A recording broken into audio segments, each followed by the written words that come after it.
Om Swastiastu. Assalamualaikum warahmatullahi wabarakatuh. Shalom, namo buddhaya, salam sejahtera dan salam harmoni. Sedang sekali rasanya saya Putu Vinaria Diani sebagai mahasiswa semester 5 dari program studi pendidikan guru sekolah dasar dengan NIM 21110311135. Saya merupakan mahasiswa dari kelas 5M pada mata kuliah Hipnokonseling dan NLP. Nah, pada kesempatan kali ini saya akan sedikit mereview terkait kegiatan perkuliahan hipnokonseling dan NLP. Nah, untuk teman-teman sekalian yang penasaran bagaimana kegiatan perkuliahan saya bersama dengan teman-teman yang ada di kelas 5M khusus ya dalam mata kuliah hipnokonseling dan NLP. Nah, pada kesempatan kali ini saya akan memaparkan lebih detail terkait dengan hal itu. Nah, teman-teman sekalian, jadi kegiatan kita selama 1 semester di mata kuliah lintas prodi hipnokonseling dan NLP itu sangat beragam, teman-teman. Karena kita belajar hal yang memang belum kita pelajari di mata kuliah yang lainnya. Ya, seperti yang kita ketahui ya teman-teman, bahwasannya pada kegiatan perkuliahan hipnokonseling dan NLP pada semester kali ini kita mengikuti pembelajaran yang mana pembelajaran tersebut kita tempuh dalam 16 kali pertemuan. Jadi, setiap minggu kita mendapatkan jadwal tepat di hari Rabu, yang mana kita akan melaksanakan perkuliahan secara daring melalui Google Meet ataupun Zoom Meeting. Jadi sebenarnya perkuliahan hipnokonseling dan NLP ini menurut saya sangat memberikan experience yang berbeda dibandingkan dengan mata kuliah yang lainnya. Mengapa demikian teman-teman? Karena pada mata kuliah hipnokonseling ini kita mempelajari hal yang memang belum kita pelajari di mata kuliah yang lainnya. Nah, pada mata kuliah hipnokonseling dan NLP pada khususnya kita belajar mengenai bagaimana cara untuk kita dapat berinteraksi dengan orang lain dan juga mengendalikan diri kita sendiri. Nah, bagaimana sih sesungguhnya konsep hipnokonseling yang sebenarnya? Disinilah di mata kuliah inilah kita mengulas dengan tuntas seperti itu teman-teman.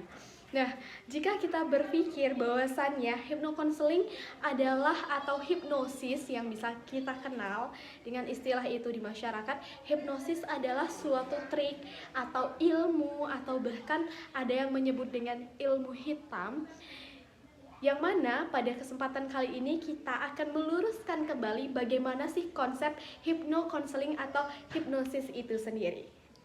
Nah, sesuai dengan materi yang sudah kita pelajari, bahwasannya hipnosis atau hipnotis adalah suatu trik atau cara bagaimana kita selaku si penghipnosis melakukan atau mengendalikan seseorang yang tengah berada di alam bawah sadar.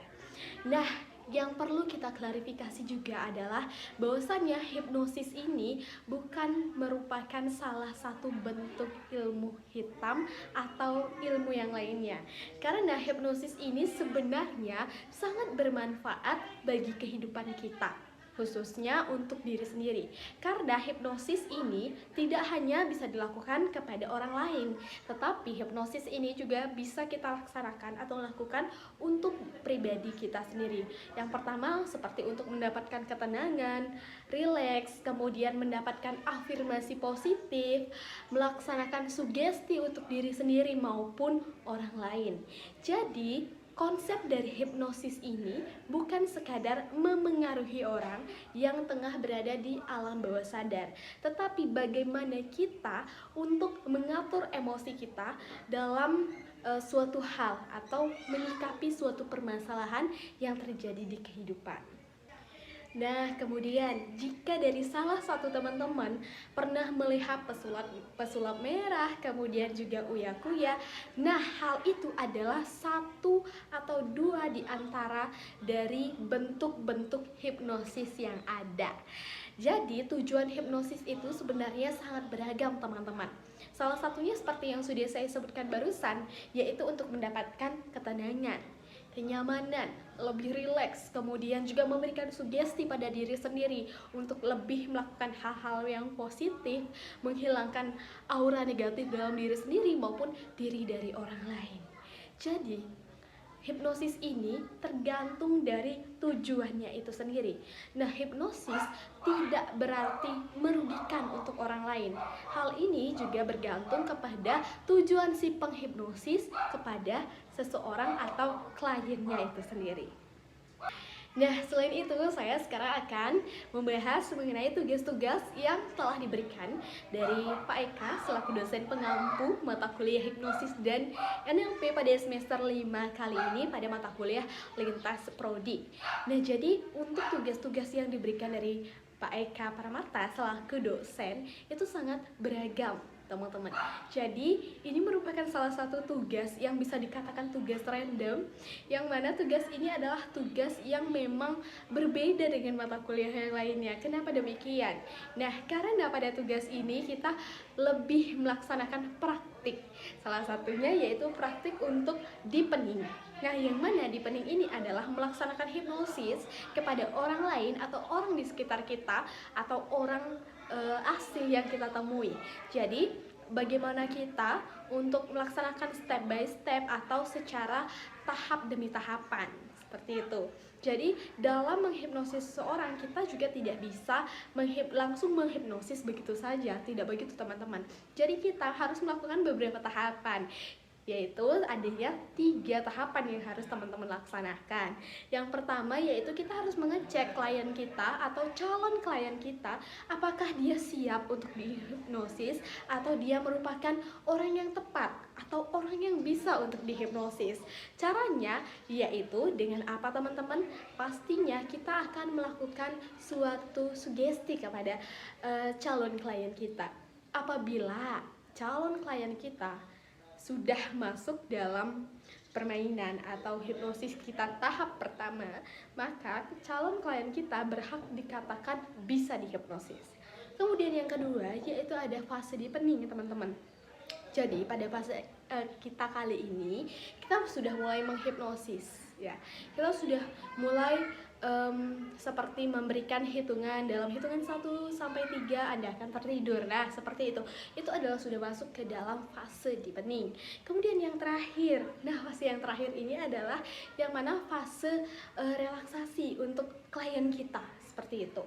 Jadi ada beberapa tahapan ya teman-teman. Jadi dalam hipnosis itu tidak langsung menghipnosis seseorang kemudian ingin mendapatkan sesuatu atau dan lain hal, tidak seperti itu. Kita harus mengikuti step by step jika ingin melaksanakan hipnosis kepada orang lain maupun diri kita sendiri.